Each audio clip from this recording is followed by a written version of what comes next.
Ciao and welcome to this new tutorial. Today I want to talk about EQ and compression. This will be a technical tutorial. What you have just heard is the same pattern, but the first one is the raw version, not treated at all.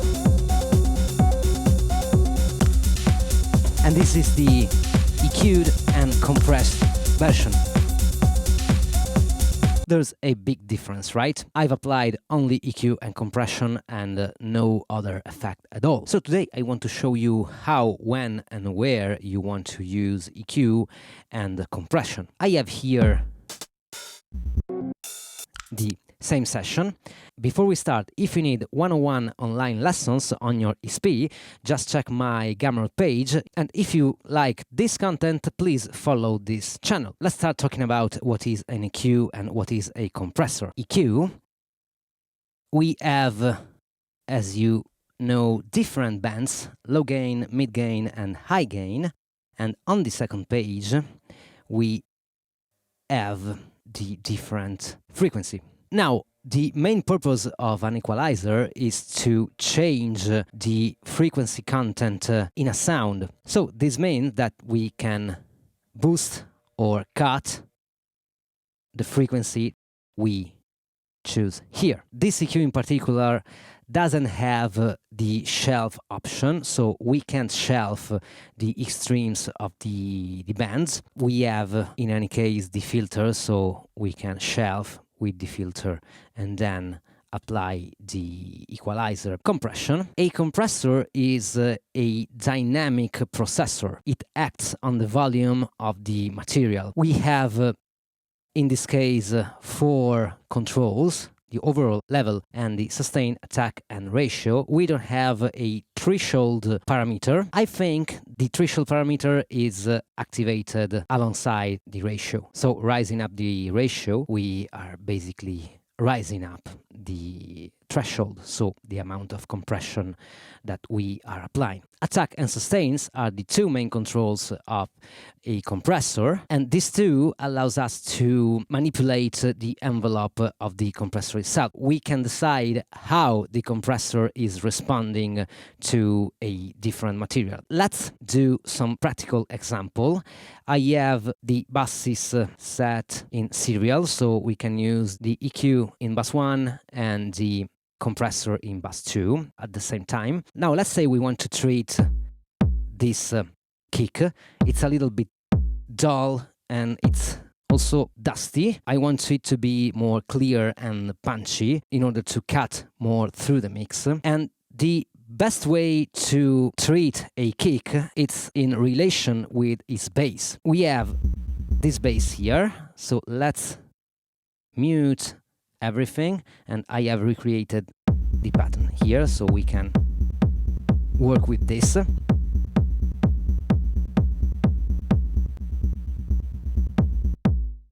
As you can hear, when I unmute the bass,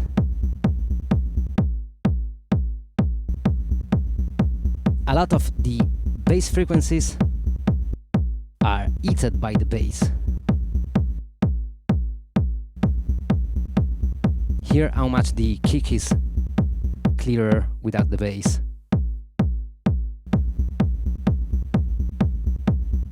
The sub-frequencies and the frequencies that are shared between the bass and the kick are the reason why your kick most of the time doesn't hit that hard and tend to get lost in your mixes. I want to make this 2 guys here talking a little bit more, and I have to decide which is the lead. In this case, I want the kick as the main element between kick and bass. So if you want a big kick, you need to have a small bass, and upside down. If you want a big bass, you want to have a small kick in order to avoid as much as possible the clashing. I want to add more energy to the kick, and I want this to be more subby and more round. But let's start with the kick. On bus 1 we have our equalizer. The best and fast way to use the equalizer is to choose a band, raise up to the maximum his gain, then go to the second page and choose the frequency you want to cut or boost. And then we can pick our frequency. Usually, the fundamental frequency of a kick is around 100. So this is good. Let's lower a little bit down. It's too much. And try always to make an A and B.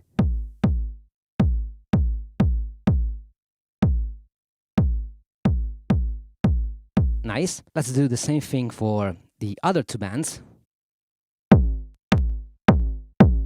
We want to cut the 200 around, 200, 250, but 200 most of the time, because these are really annoying frequency. There's a lot of boxiness in there, and this help to obtain clearer mixes. And on the high frequency, we want to pick around 2K, 2K and a half. I like more 2K. And just add a little bit.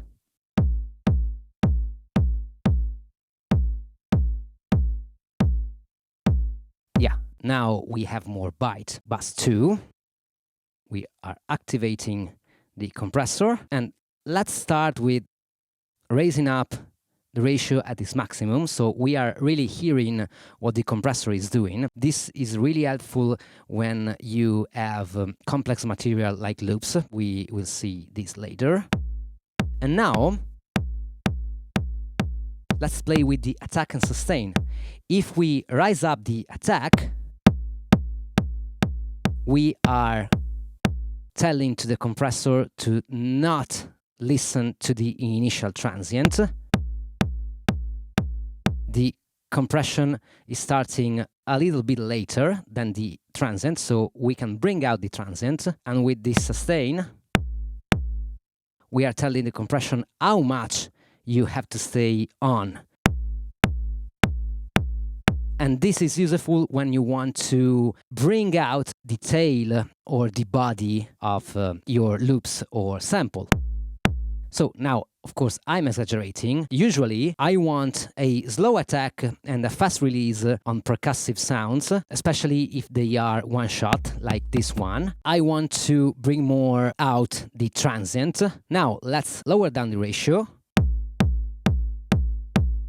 We don't have any details on the technical stuff about the compression inside the SP. I don't know the ratio what is referring to, so it's not for sure 1:1 ratio, 1:2 ratio, 1:3, and blah blah blah until we reach the limiting point. It's something different. It's aggressive. We have to guess, basically. So this is without any compression.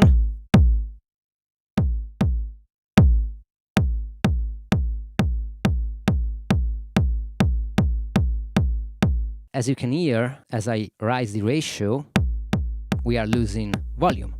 And that's normal, because we are basically containing the dynamics, and the level parameter, it's equal to the gain parameter that you can find basically in any compressor. Let's apply this amount of compression. This is the original one. And this is the treated one. Very big difference. So resample. And we want to exchange these two. And we can delete this one. Nice. So we have this kick now. Let's do the same thing for the bass. Let's go on bus 1. We want to reset all our bands. Maybe let's use this one. Nice. Let's do the same thing. We want to pick a frequency that we want to boost or cut. In this case, I want to boost a little bit this 160, just a touch.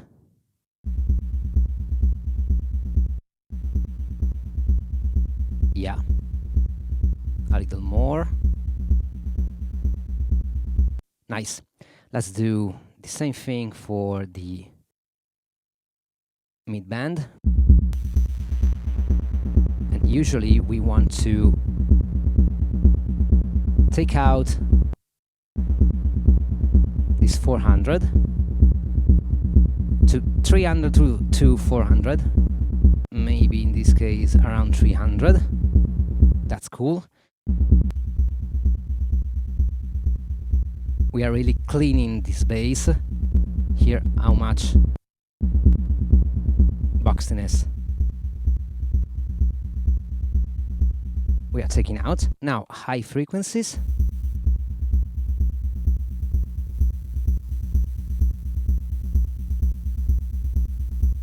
Maybe 200.5K.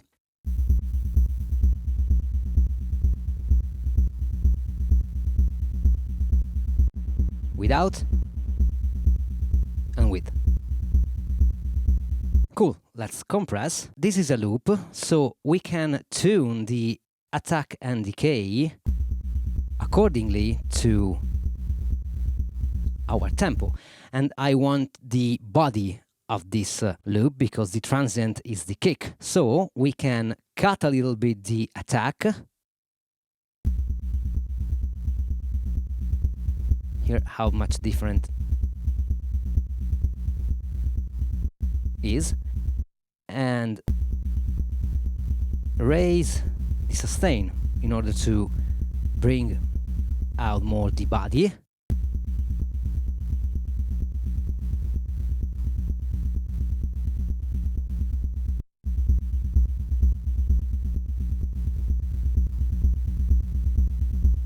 And now down with the ratio. Yes, it's a little bit more lively now. Let's resample, exchange, and let's delete. This is the old one, the new one. Delete, let's listen. Nice. They are talking way better each other right now. The kick is way more in your face. Nice, let's continue. We have this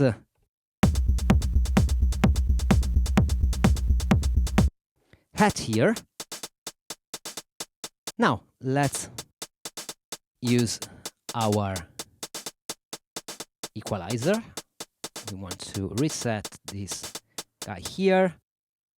And on the low frequency, we shouldn't have basically anything, but we can raise up until 400, and we can cut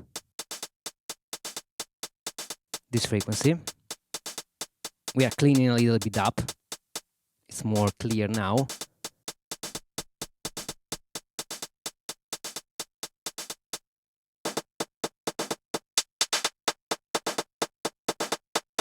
A good frequency to cut with this kind of sample hats or cymbals, it's around 600.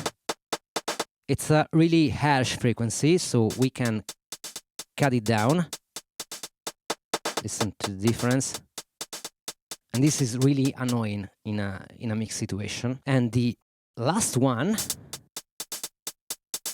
it's of course the high frequency, and we have to be aware because from 4K to 6K 0.5 around, it's where the S's and the harshness sits. So we don't want to bring out these harsh frequencies. We want to make this thing a little bit clearer, but in a sweeter way. And the 8K, it's a good frequency.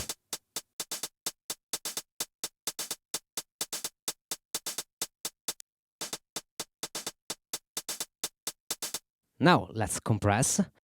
And again, we have here a loop, so the behavior of the compressor is different when you feed it with a single sample or a loop. This is reacting to the whole material. And again, we want to tune it accordingly to our BPM. I want to make it bounce a little more. So in order to do that, I want to bring out the transient. So I want slow attack and fast release. Let's back up the ratio.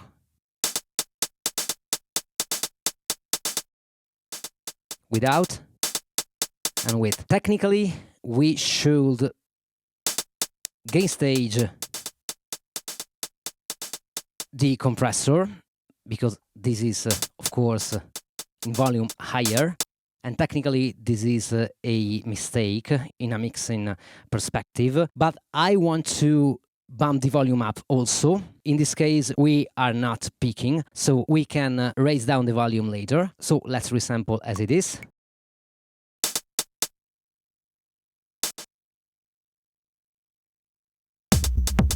Listen. Big difference, right? We can, of course, down the volume, also or the bass.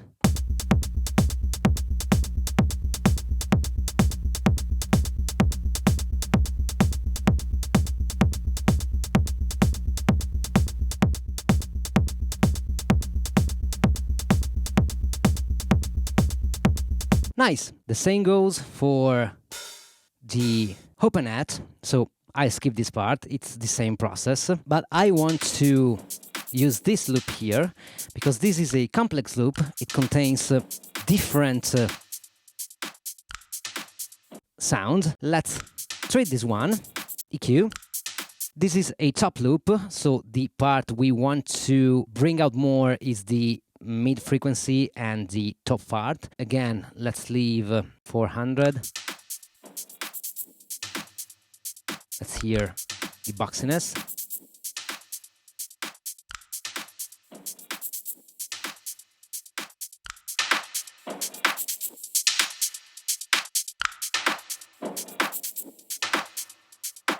We can carve a little bit the 500, and this is a trick that is very useful if you have track with voices. If you cut a little bit this frequency, you are making space and room for your voices. Also for everything that is in this range.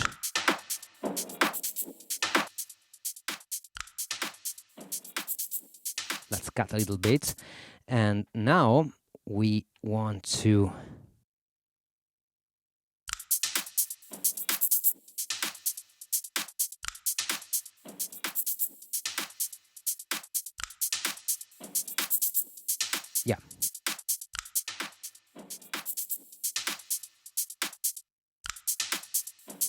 cool. This is a little precise. We are bringing out too much of the highest frequency. Those are bells, but they are not that steep, so we have a broader curve. But we can solve this later, so let's compress now, and then we solve with one move this problem here. In this loop, the part I want to bring more out is the body and not the transient, so let's cut a little bit the transient, and I want to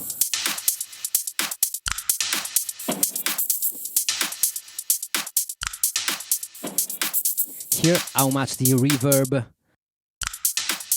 is in your face now.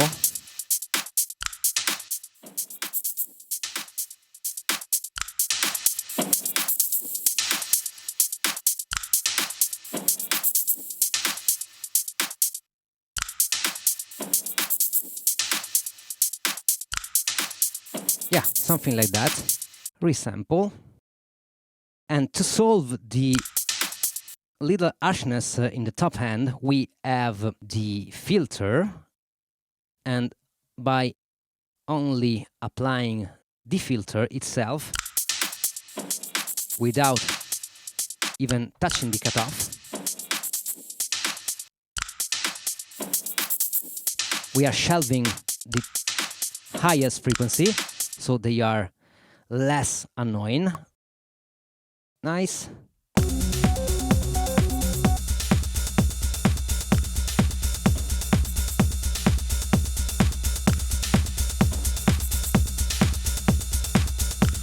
Cool. It's a lot more alive. This is the original one.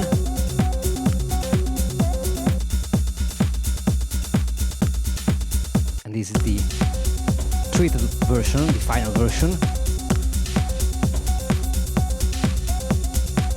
Now, the last thing I want to show you, the master bus compressor, and let's go into bus 4 and compressor. We want to use a bus compressor, so a compressor that acts on all the stereo output when we have our track finished. This is useful live, and the compressor is acting differently if you have your single part or single sample treated with EQ and compression and effects as opposed as they are raw. Now, let's use this. Of course, we want to gain stage. Now, let's use the ratio at its maximum.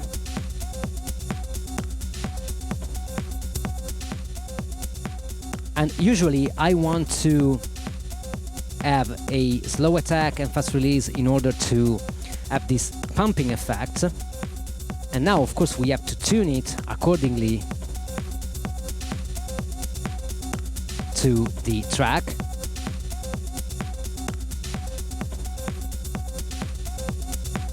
By using different settings of attacks and sustain, we can bring out different part of the pattern.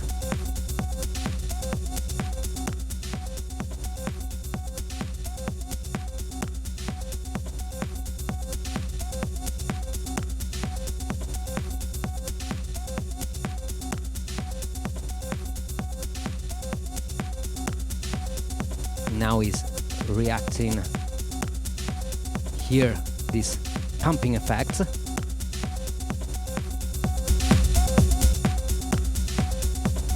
And now we can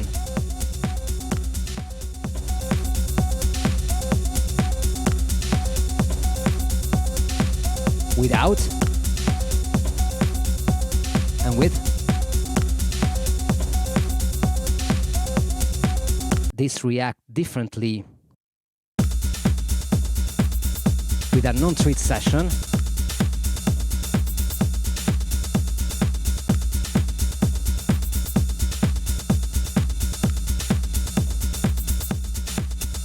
We have to also raise up the ratio to hear more the effect.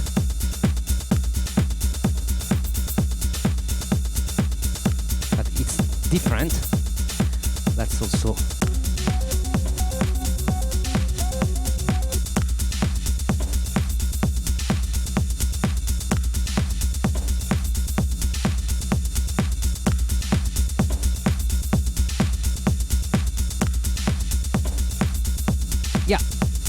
this is gluing your loops and sample all together. So basically this is it for today. I hope this little focus on compression and EQ will be useful for you. These are two of the fundamental tools on the audio production and audio domain in general. Mastering these two elements will lead you to have better sounding tracks. Period. If you have questions or suggestions, feel free to write down in the comment section. As always, thank you for watching. See you next time.